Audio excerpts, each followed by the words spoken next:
together today for this great event. And Lord, we pray for the Fertitta family that they feel your presence and you wrap your arms around them. And Father, for these candidates today, let them put their best foot forward, Lord. Let us see their best, and so that these people in this community can make their decisions. And Father, we thank you again. Watch over and protect us. We ask this in Jesus' name. Amen. Pledge. Let's stand up and do the pledge.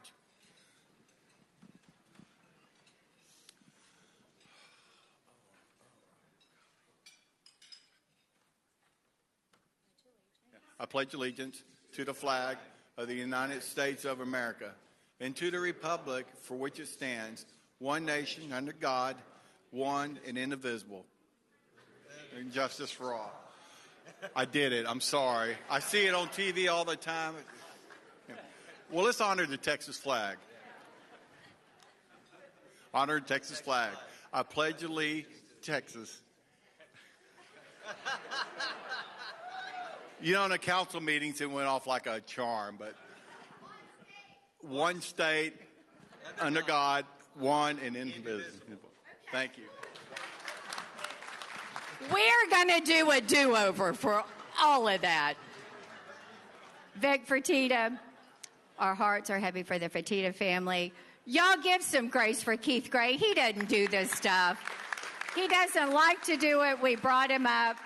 You did a great job, and you love America, and you love the great state of Texas. So, you know what? It's all right. Keith, what you got? I can't wait to see what you're going to do.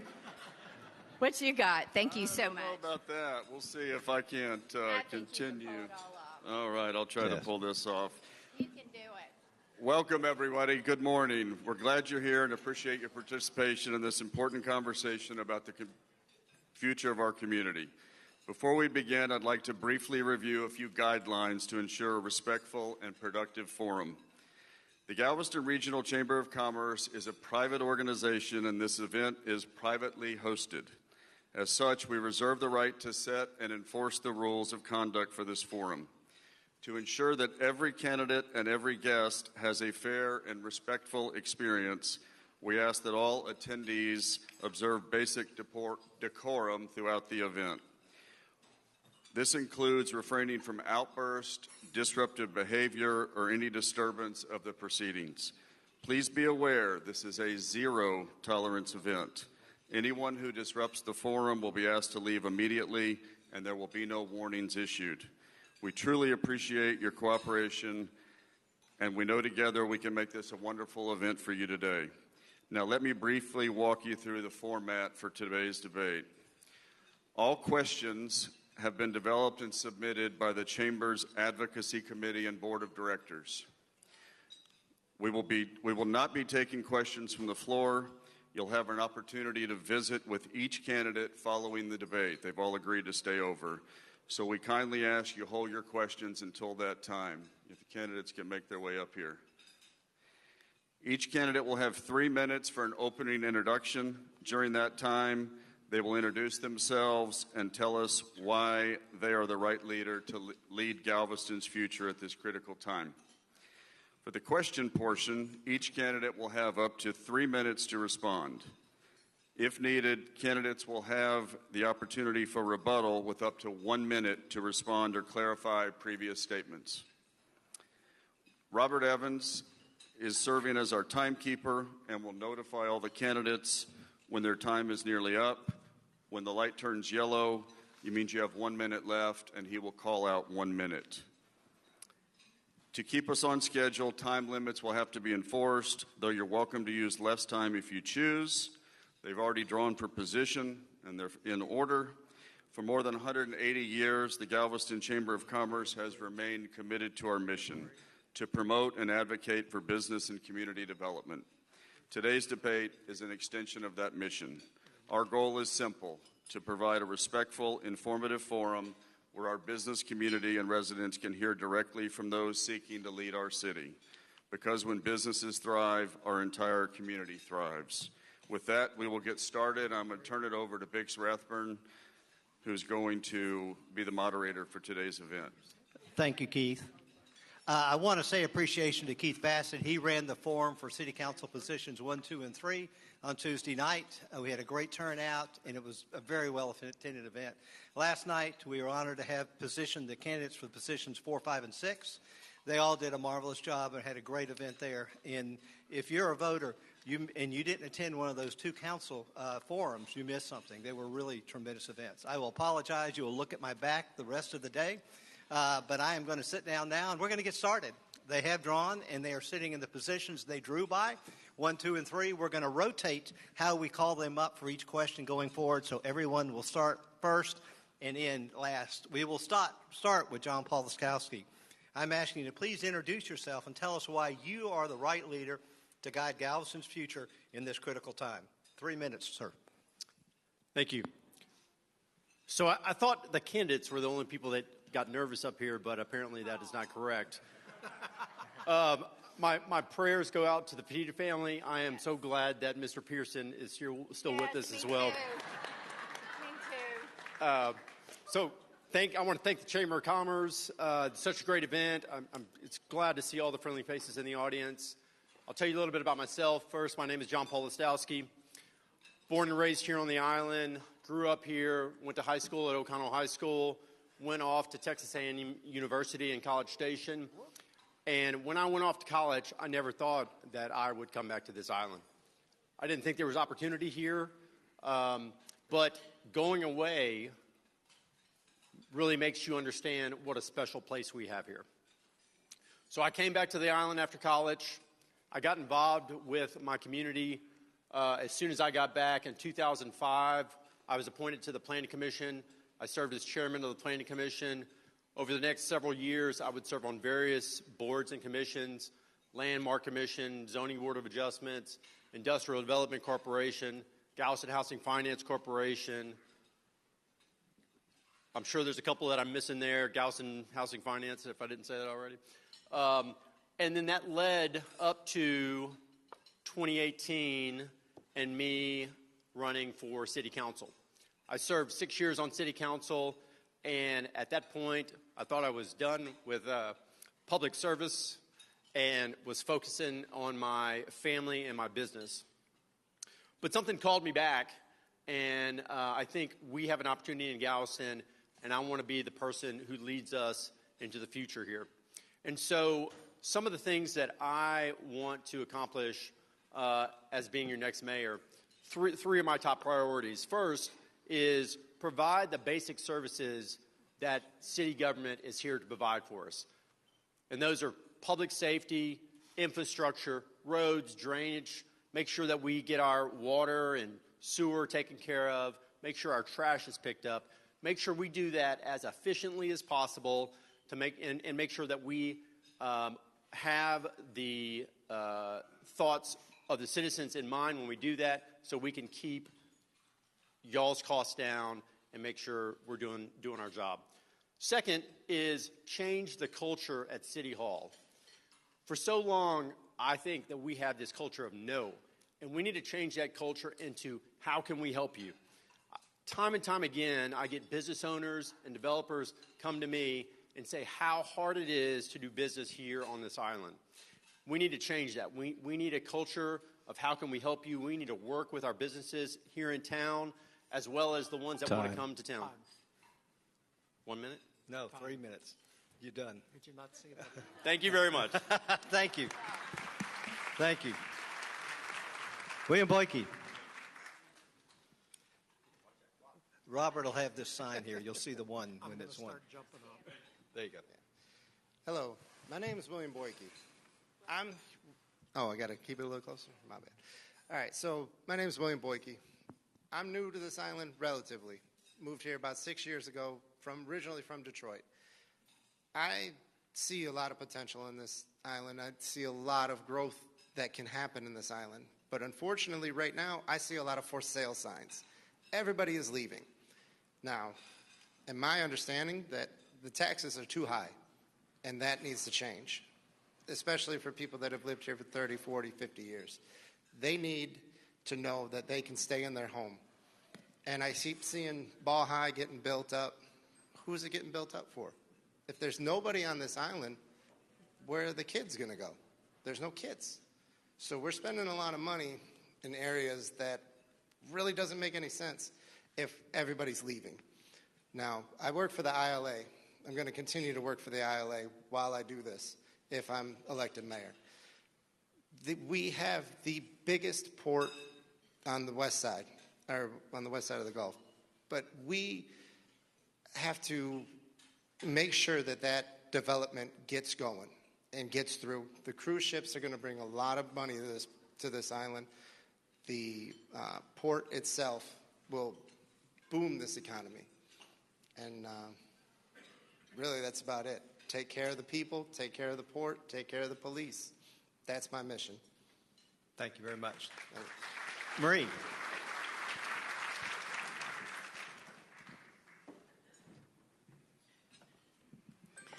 Good morning, everyone. I am so excited that the Chamber is giving us this opportunity to speak to you today. And I'm always so surprised how nervous I am when I get up here, since I am collectively in my 8th year on council. I'm Marie Robb. I'm running to be your next mayor. I have lived on the island for almost 30 years. I'm an islander by choice, or some people say BOI, born off the island, because nobody gets to choose where they're born, but you do get to choose where you spend your life. And I chose, when I came to Texas on a corporate move from Houston, that was a company I had an equity chair in, to not live in Houston, mainly because you can see the air. I chose to live on Galveston Island. I am currently the mayor pro tem of the island. I'm in my 6th year, termed out as District 6 rep. And I believe in my heart, that I was chosen at this time to lead Galveston forward. I think this is the most critical time for Galveston, with everything we have going on, with the port, with the magnificent things that have happened to the port from the benefit of cruise ships, the fact that it's generating enough revenue that we can now they're filling in the West End, so will we be doing cargo? The Pelican Island Bridge, which I am dedicated, whether it's land or arch, to get that bridge finished. I will be a partner with Roger Reese, with Marty Miles at the Park Board.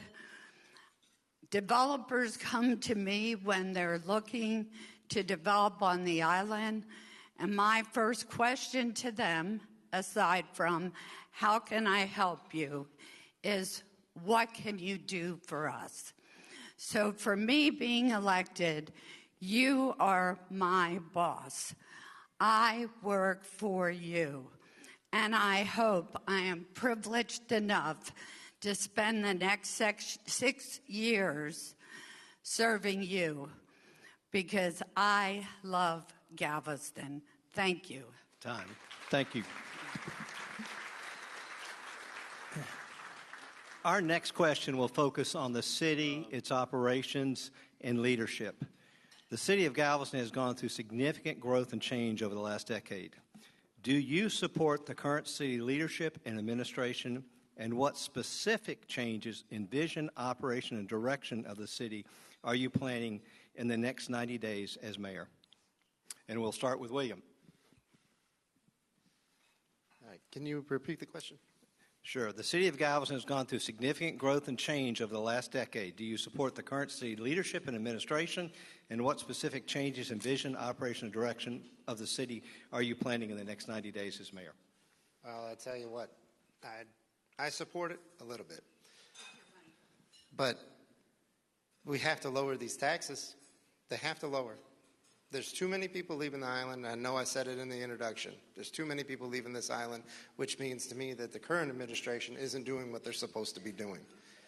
So by that being said, my plan is to lower everybody's taxes. My plan is to make your life better. My plan is to have the infrastructure in place that can move this city forward, along with the port.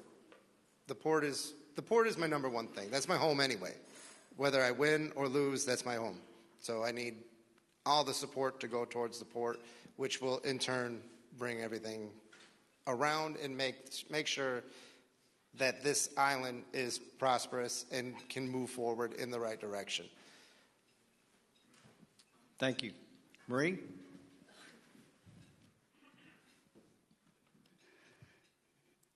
Well, I'm sure a lot of you are aware that 3 of us on council, myself, Bo Rollins, and Alex Peretta, we forced the no net new revenue rate, tax rate, which this is the first time ever that your taxes haven't been raised, they haven't been lowered, they stayed flat. And guess what? We were chastised for that. We were told we were going to bankrupt the city. But you know what we did? We studied the budget. We studied the budget. We studied the budget. We found extra money in the service reserves, first to identified garage and IT funds. We're calling for an audit of all service funds and all enterprise funds.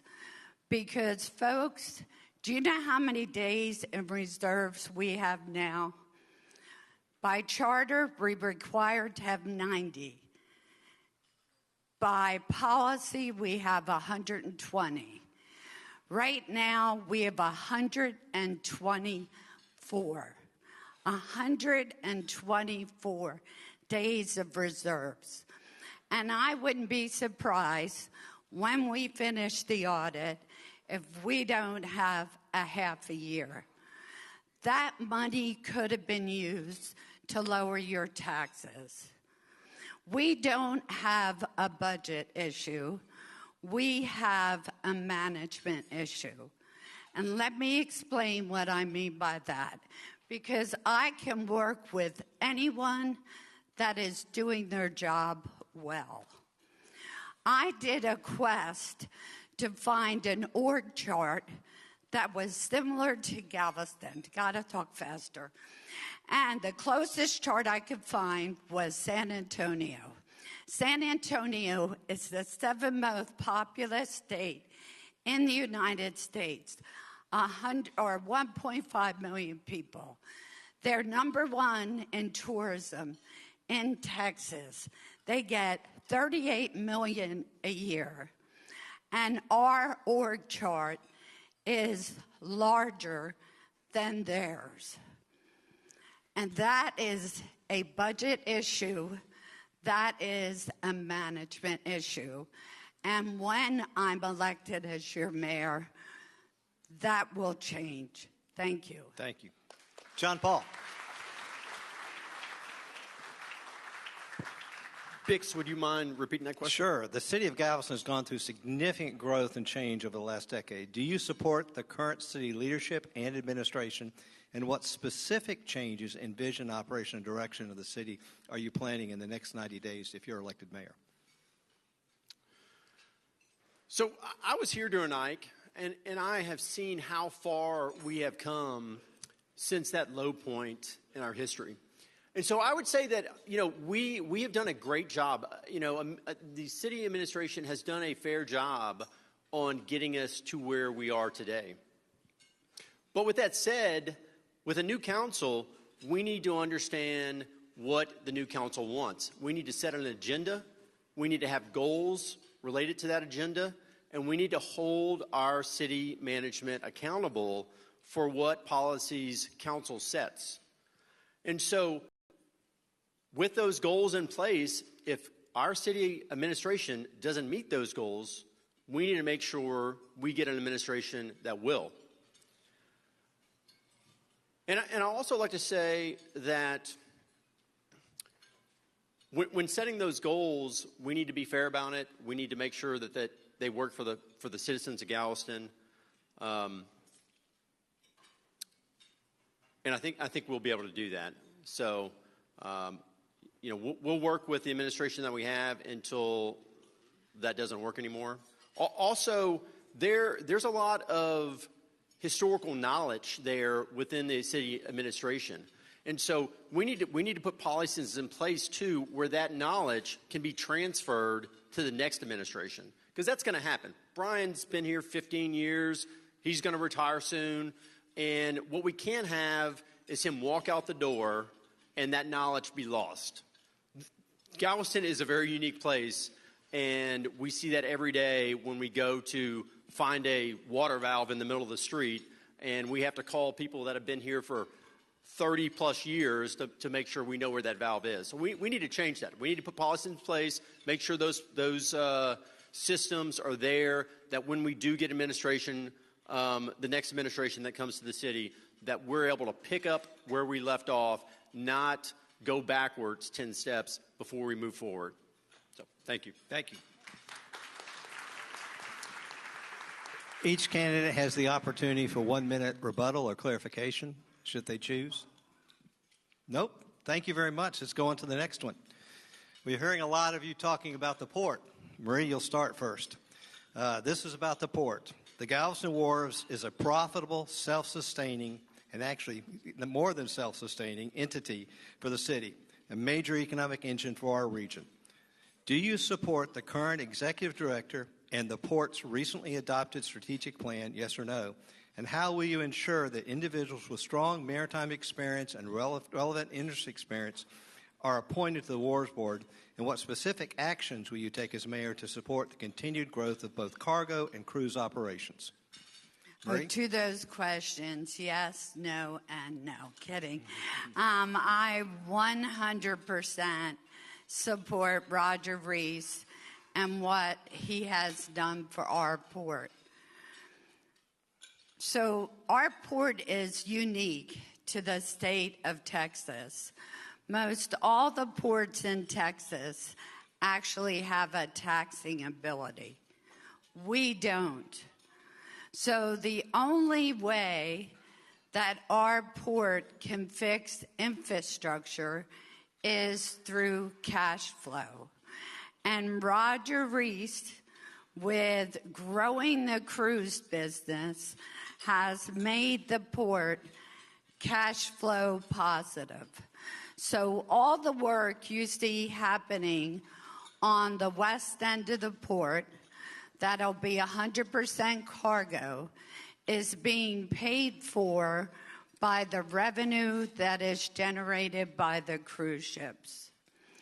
Do we have to be conscious of the traffic that is created? Do we have to, and I talk to Marty Miles about this all the time, do we have to work together to see how we can benefit from the cruise ships, how they can come in 3 days earlier and stay 3 days later? Yes, and they are working on that. I was so intrigued when I flew back to Philadelphia for Thanksgiving that you could not watch a movie on United without seeing an MSC commercial saying, "Now sailing out of Galveston." During the Thanksgiving parade in Philadelphia, they said, "Now sailing out of Galveston." January came in as our highest sales tax month. I support what the efforts that the Chamber is doing with Galveston College, with GIST, to educate more students in maritime. I am a 100% supporter of Texas A&M Galveston. I work with them on scholarship funds, and I think what Roger is doing to funnel the traffic off the street and into the port. I worked with him at the transportation policy so we can ease the traffic problems. And yes, I do support the port. Thank you. Time. Very good. John Paul. One more time with that question, please. Sure. The Galveston Wharves is a profitable and self-sustaining city entity and a major economic engine for our region. First, do you support the current executive director and the port's current strategic plan, yes or no, the one that was recently adopted? How will you ensure that the individuals with strong maritime experience and relative industry experience are appointed to the Wharves Board? And what specific actions will you take as mayor to support the continued growth and development of both cargo and cruise work? I'll try to get all that in 3 Go minutes. for it. Is Roger here today? Not here. He's got that mustache. He's almost in disguise sometimes. So Roger's been great. Roger came to the port in a time when the port was almost bankrupt, and he has brought the port into profitable status well beyond what we could ever imagine. And so, absolutely, I support Roger 100%. There's rumors going around that I don't like Roger, and I've been, against what Roger's doing. But the port is doing amazing. Roger's doing a great job. I think everybody sees that. And let's talk about the port. The port is going through an incredible growth phase right now. It's opening up opportunity in Galveston that we've never seen before, probably in our history. We've got the cruise ships, which we all know about. We see them every day. They're in and out. We've got cargo. We're leveraging our dollars that we're making in the cruise industry to finally improve the infrastructure on our cargo side, which is great. We need to keep the port diversified. Coming around the port, we've got some private industries that are doing extremely well. We've got the Pelican Island Bridge that we have continued to talk about, but we have got to get that done. And we've got to get that done with rail so we can fully utilize Pelican Island. Without rail, Pelican Island is going to sit there, and we're going to make stuff happen over there. But rail is the key to developing Pelican Island to its fullest potential. And then you move around to the other side, and we have Davie Defense coming. And this is a game changer for Galveston. 2,000 new jobs, over $1 billion worth of investment here on the island, something that we've never seen before. But we have challenges, too. You know, with all those cruise ships coming to our city, we've got traffic, and we need to be aware of how that affects the citizens that live here. And so, fortunately, a little late in my opinion, the council has issued or authorized a mobility and traffic study that's going on in the downtown area and along the port. And so we need to make sure that we have a balance there. We need to make sure that we have infrastructure in place. You know, I think we're a little behind the time for that study. We need to learn from that, and we need to make sure that we're planning for the future. The port's going to continue to grow. We need to be ahead of that instead of behind it. And I think we're a little behind right now with this traffic study. But we're doing a great job, and I want to continue to see the port prosper. It's only going to benefit all of us here in Galveston. And so I will do anything I can to support the port. Thank you, sir. William.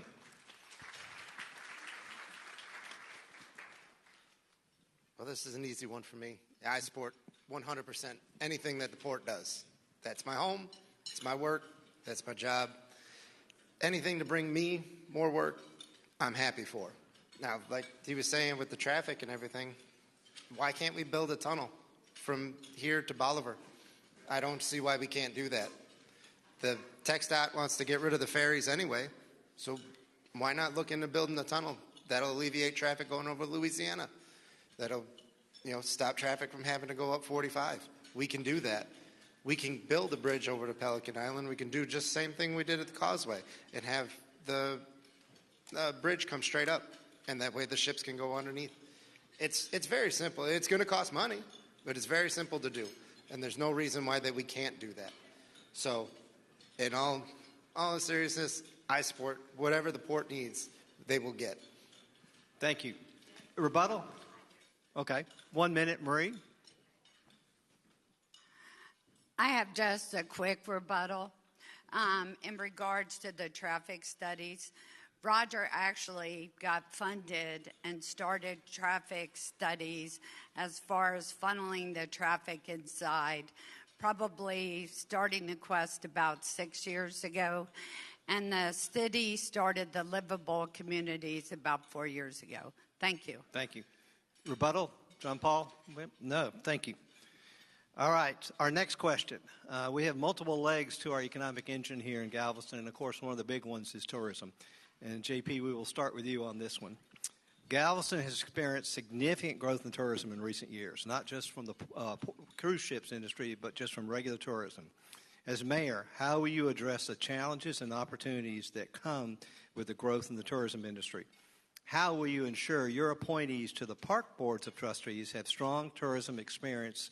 And what specific steps will you take as mayor to strengthen the partnership between the city and the Parks Board of Trustees?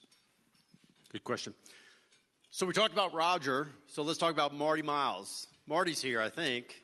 Marty's here, not here either? There we go. Marty Miles over here. He is an incredible leader at the Park Board. We are lucky to have Marty. And so I've always been a big supporter of the Park Board. There is so much opportunity there to help tourism along with the citizens of Galveston.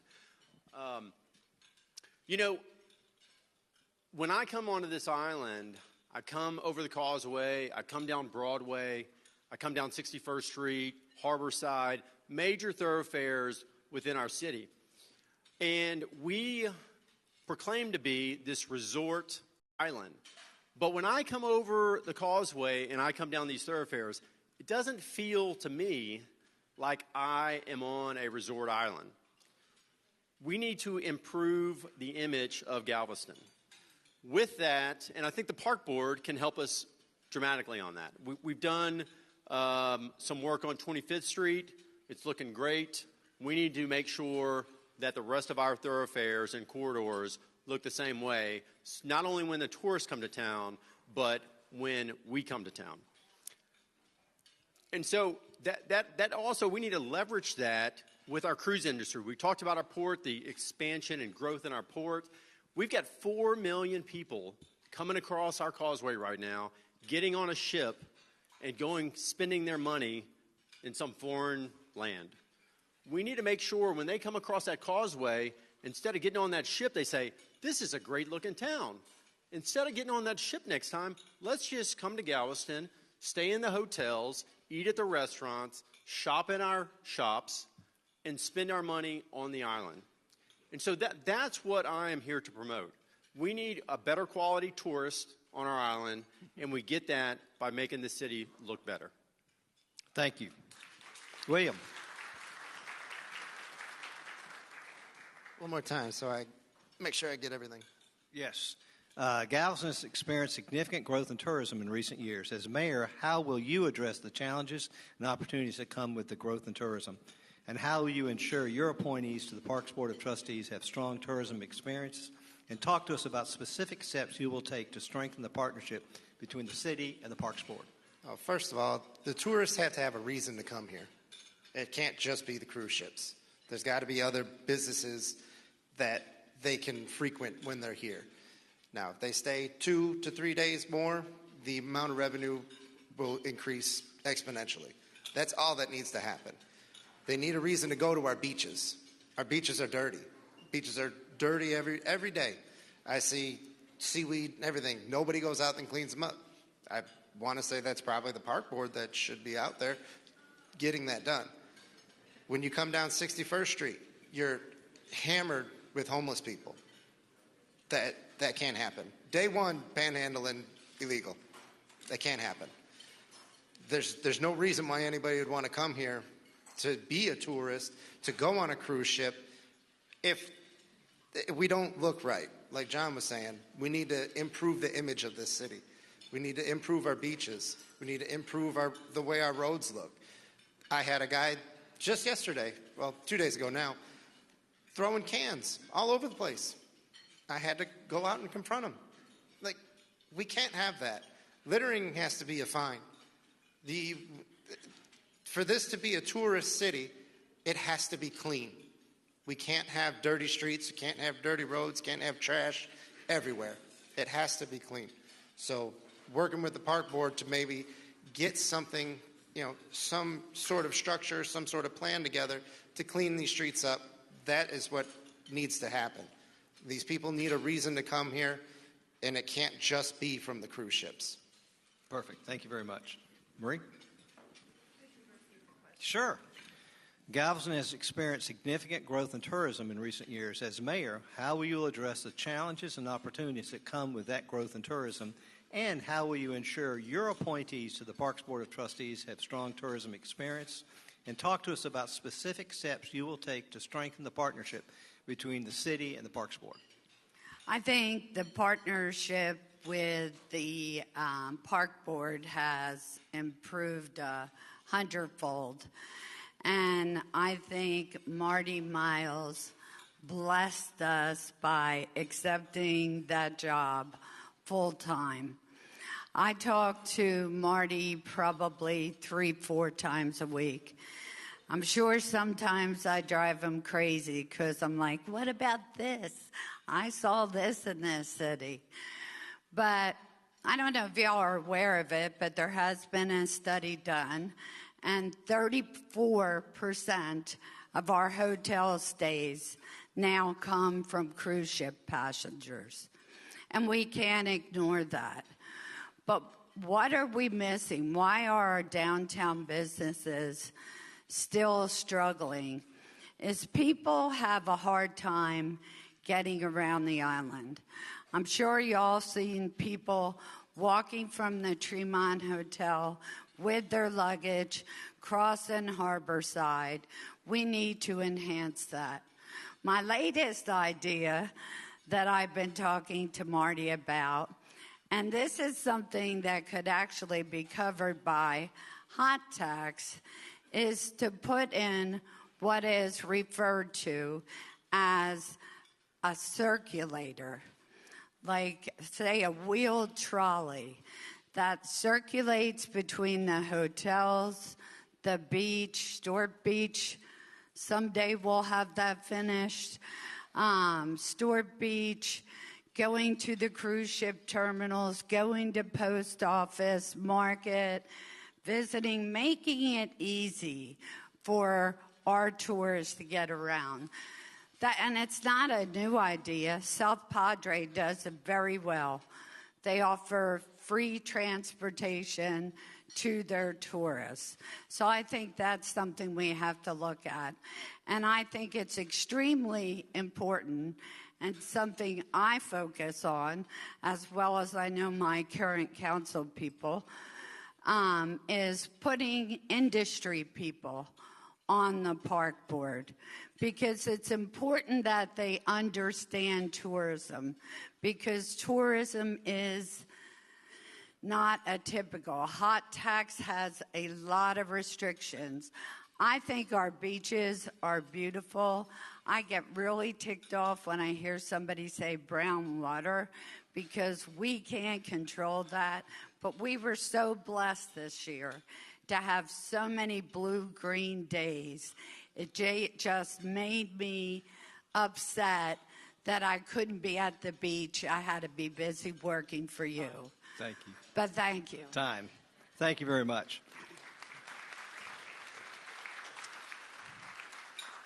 To the candidates, we have 2 questions left. I will pause in the middle here and take an opportunity to express appreciation to Gina and her staff and the Galveston Chamber of Commerce for pulling this together today. I think it's been a marvelous event. Yes, please give them a hand. And the business community, the business environment is the format of our next question. William, we will start with you. As mayor, how will you collaborate with and support the Chamber's mission to create a strong business environment, reducing permitting and regulatory challenges, and support local businesses? And also, how will you support the economic development efforts of our city, targeted and led by the GEDP, to attract new and responsible investment and help existing businesses grow? The best way to help existing businesses grow is to lower their taxes. If they own their building, and they don't have a mortgage, why are they paying property taxes? It doesn't make any sense. You've already paid it. Why do you have to come and continue to pay it? We need to be able to bring people here with business savvy that can, increase the revenue of everything on this island.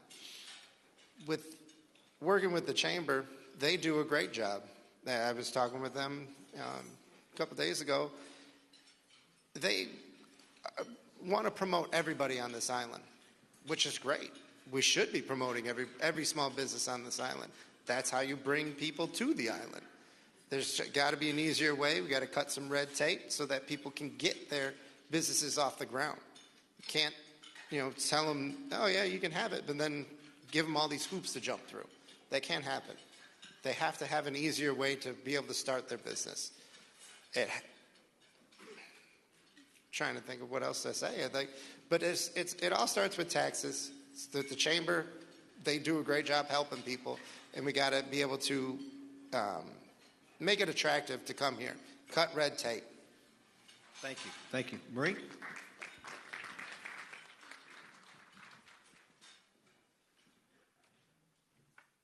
Some people might say Chamber is my middle name. I have been a member of the Chamber since 1996. I moved to the island in 98, but I got involved in the Chamber in 96 because I was starting my first small business on the island. I did Leadership Galveston with Gina. I think we were both 22 in 1997.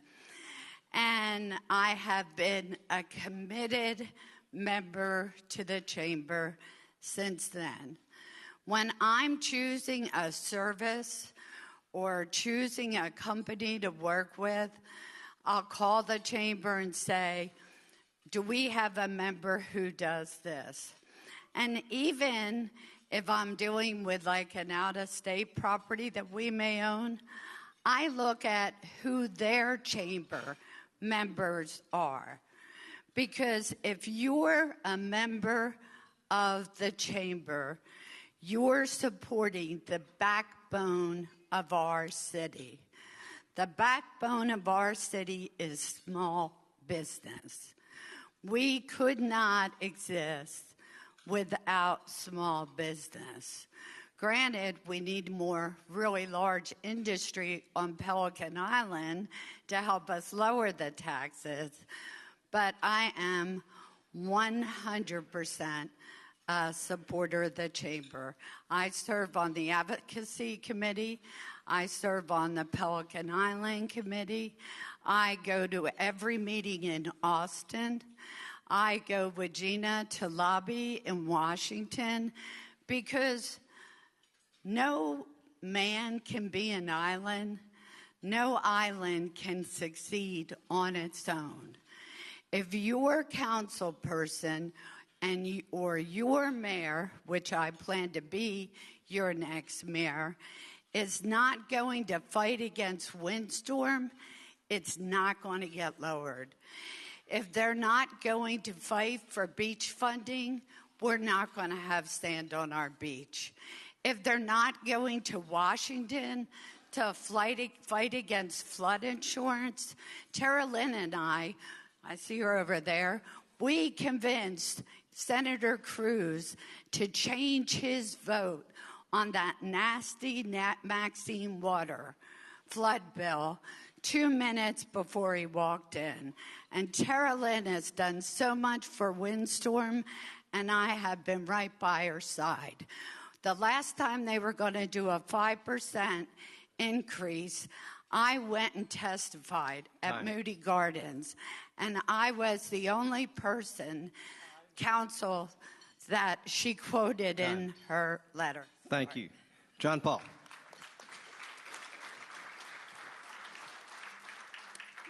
I will. Yes, sir.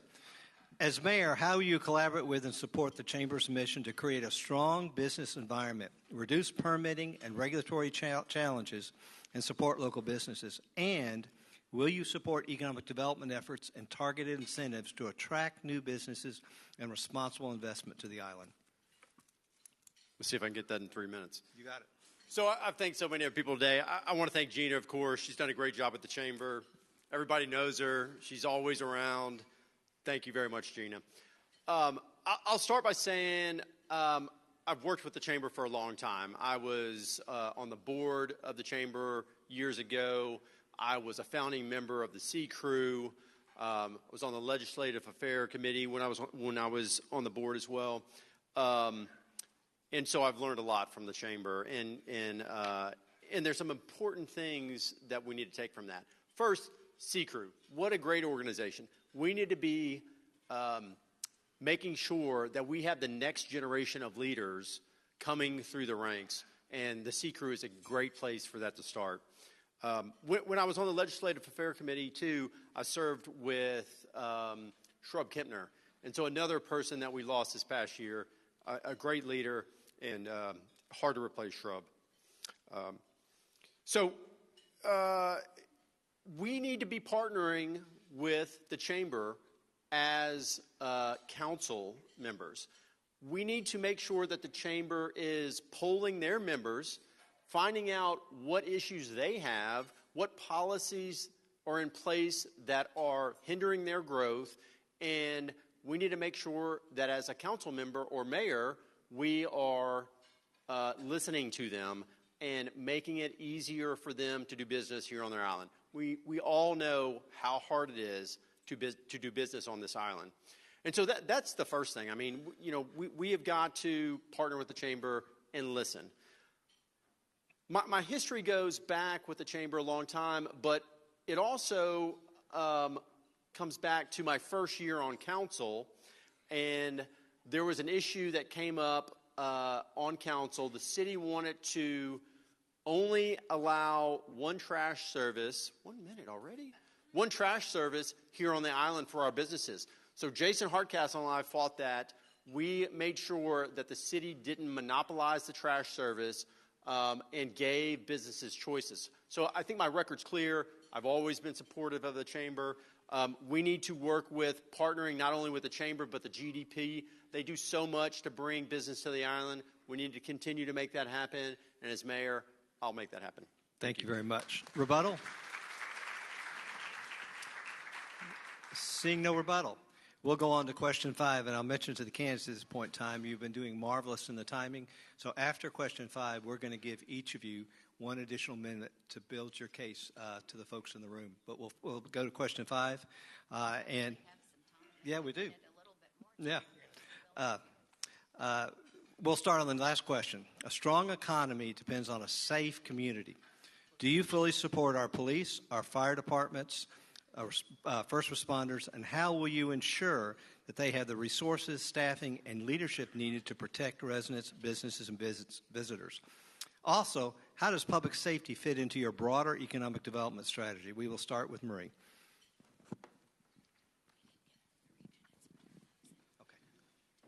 Well, I am endorsed by the police, the fire, and the Galveston, Texas City Pilots.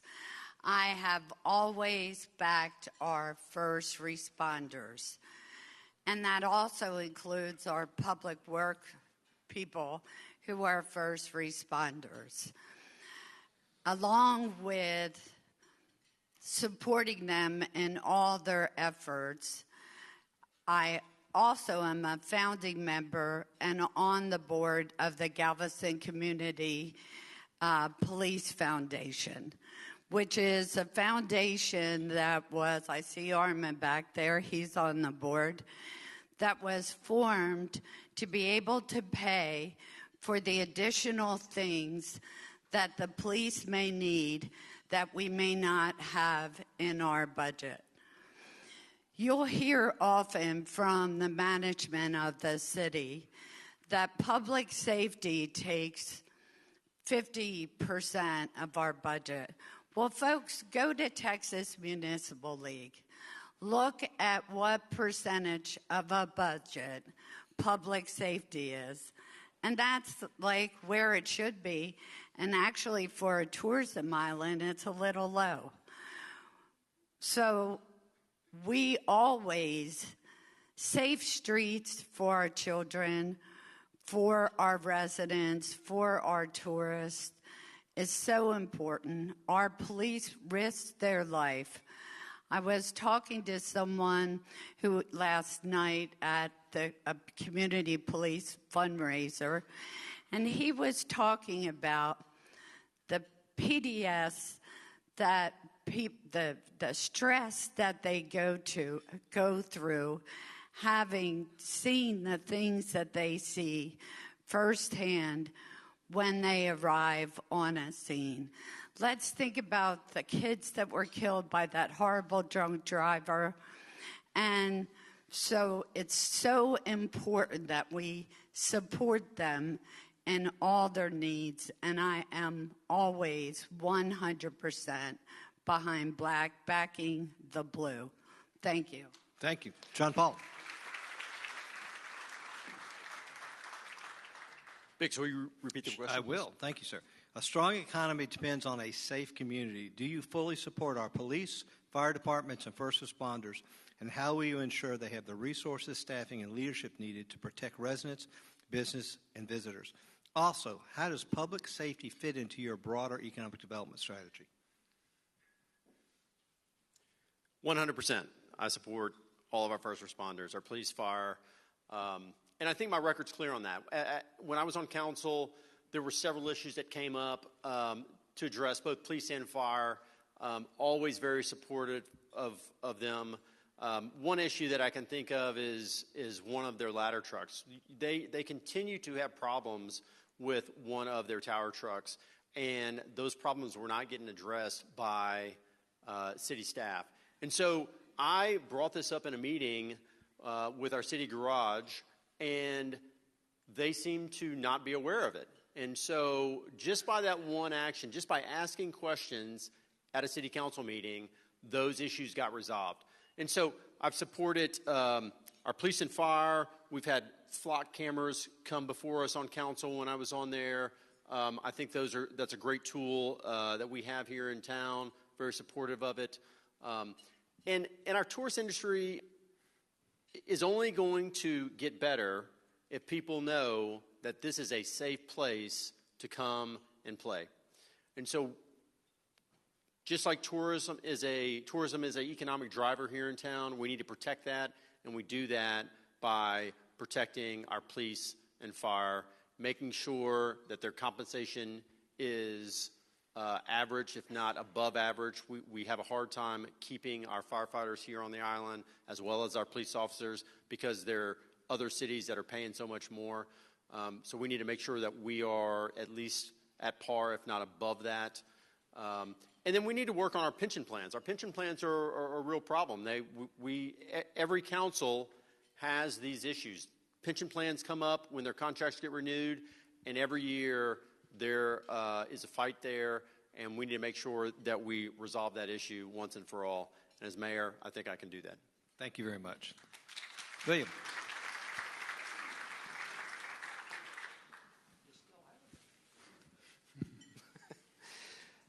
I 100% support the police, the fire. It's part of my 3 Ps, the people, port, police. They got to get supported. I was talking with the fire department the other day. They said that the retirees don't have a pension. They said it was cut out. That can't happen. These people put their lives on the line for everybody in this room. They need to be able to be supported, keep their pension plan. And if that means we got to cut programs, we got to cut programs. We got to take care of those guys. They took care of this whole island.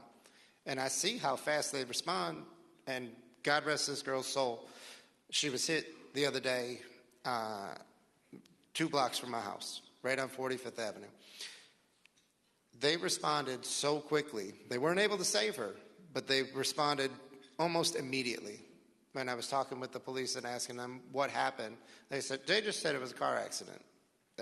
But the amount of police and the 2 fire trucks that got there within seconds, it was crazy how fast. I've never seen them come that fast. So we got to make sure we can do everything we can to support them, make sure they can get there, everything that they need, along with the lifeguards. The lifeguards are first responders too. They're part of the city. They're city workers. They got to get compensated. They got to be able to do their jobs well, because they protect all the tourists that go to the beach. They got to get them out of the water, and their job's probably more dangerous than everybody else's, because they can drown in any minute just like everybody else. So we got to protect all of them, not just the fire and police. We got to protect EMS, lifeguards, everybody. Every city employee that is a first responder has to be protected. 100% stand behind them. Thank you very much. Thank you. All right. We're going to go back to the original order that we started with, 1, 2, and 3. And here's the question you're going to deal with, and you're going to give you 3 minutes. You've been elected mayor. I want to know what you're going to accomplish and what your priorities are going to be for your first 90 days in office. How will we know you're going to make an impact on this city, starting right off the bat? JP, you got 3 minutes. I'll go back to my opening comments where I didn't get the time right. But so 3 priorities, and those are easy. Well, let me start. Let me back up. First priority is, as council, we need to set the agenda. We talked about this in the question about city manager. We have got to set the agenda. We've got to set goals. We've got to set timelines on those goals. We need to make sure that the city administration is following through with what city council is telling them to do. That's priority number 1. But there are 3 main things that I want to do as your next mayor. First, provide those basic services. We all know we need streets, we need water, we need sewer, we need trash, we need public safety. We've got to do those at a level that exceeds expectations at the most efficient price possible. That's number 1. Number 2, change the culture at City Hall. I think we can do that. I think we can do that relatively fast. I deal with City Hall on a daily basis in my business, being a contractor, getting permits. It's a challenge. And I had a call today with somebody at City Hall, and I did not think it was a very friendly call. So that has got to change. When I, running for mayor, you would think that they would be a little friendlier to you. They're not. It's got to change. So that's number 2. And then number 3, we have to create opportunity. I talked about how I didn't think there was opportunity when I grew up here and went off to college. I want to make sure that that opportunity is here. We've got some incredible stuff happening here on the island, and as a council member, we need to be looking for that. We need to make sure that that opportunity is the right opportunity for Galveston. We can't let that opportunity slip away. We've done that so many times in the past. You know, there's a company here in town called Saronic. They're out of Austin, and they are doing autonomous boats. They're testing autonomous boats here. They just built a factory down in South Texas. Why are we not in their sights and building that factory here? They're testing here. We need to be on the forefront of that. We need to be in front of them. We need to get businesses like that here on the island, create that opportunity. So that's what I'll do as your next mayor. Thank you very much. William. You know, the 3 things I'm going to do in the first 90 days. That's it. All right. The people, got to take care of them. Property taxes. If you don't have a mortgage, I don't see why you're paying property taxes. Yeah, that's, you know, how is the city going to make money? The city makes money. Trust me. The port, whatever the port needs, the port will get. They are the lifeblood of this island.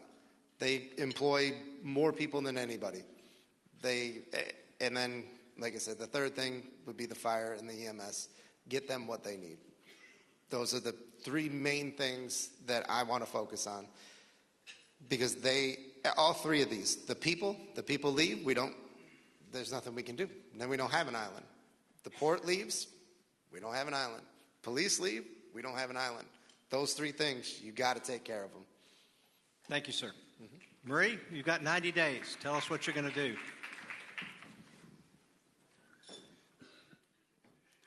Well, first, I'm going to continue the many things that I'm already working on. But number 1, as I brought up earlier, and we actually deferred this to the first meeting of the new council, is we are going to order an audit of all the service and enterprise funds, because that's how we'll be able to lower your taxes.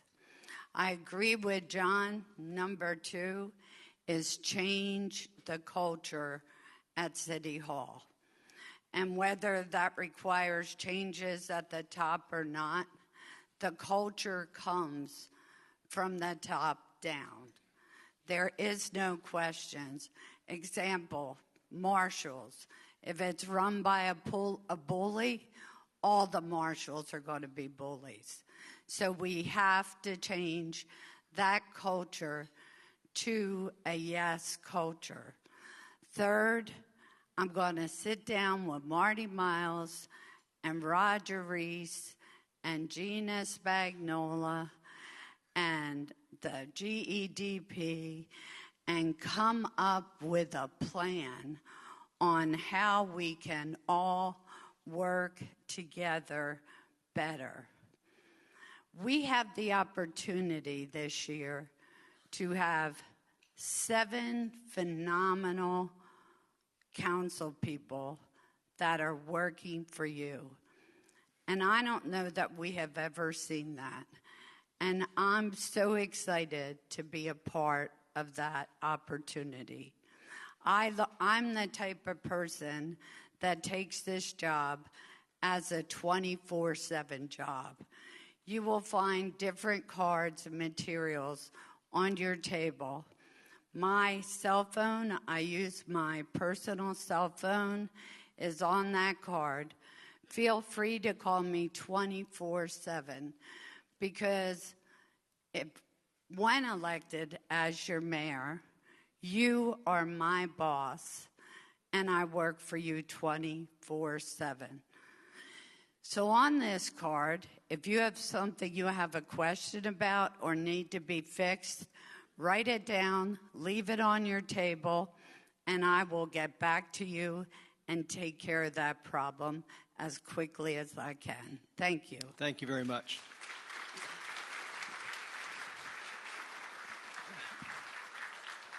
To the candidates, we owe you a deep round of appreciation of applause for your putting your name into the ring. To you, your families, we understand the time that this takes, and we genuinely appreciate it. Thank you for that. I want to also thank the Chamber of Commerce again for putting this opportunity together today. I want to share something that somebody asked me to share that I shared last night.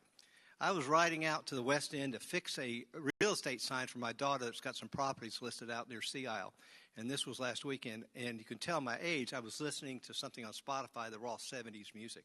And this song came up. And it's a song by Dave Mason. And I've heard it before a number of times, but I never listened to it. The name of the song is We Just Disagree.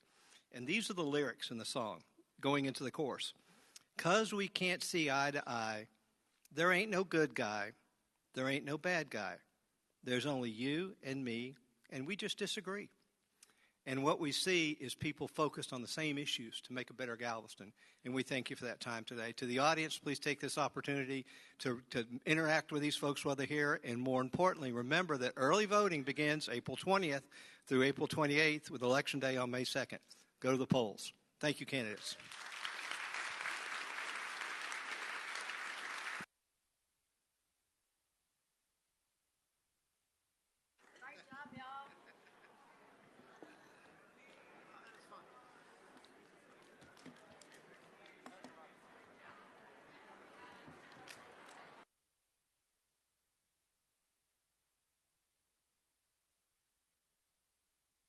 When he looks in my eyes, I hope he can see that my dad's a hero.